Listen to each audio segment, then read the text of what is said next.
I am very happy that a lot of internal as well as external researchers have attended our workshop.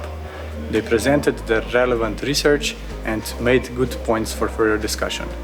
We will tie everything together with nice coffee breaks and a lunch, and we will also take this opportunity to take the attendees to Pustojna Cave, where we will further network and try to make further connections. I'm George Pathoulas. I'm an associate professor with NTNU in Norway, and I'm the technical coordinator of the Enfield project.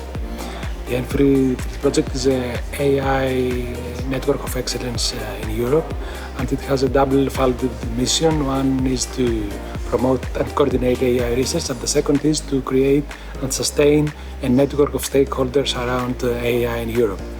The workshop we're having here today helps a lot in the second direction, as we are having a lot of external stakeholders from academia and from industry, and we hope that we can establish collaborations today that will last in the coming years.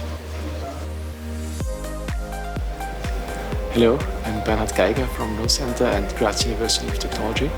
I'm quite impressed with so many international researchers attending here and using artificial intelligence to develop future energy systems, and at the same time not forgetting that artificial intelligence itself must be sustainable. Hello, my name is Vilija Balionytė-Merle and I am coming from SINTEF located in Norway.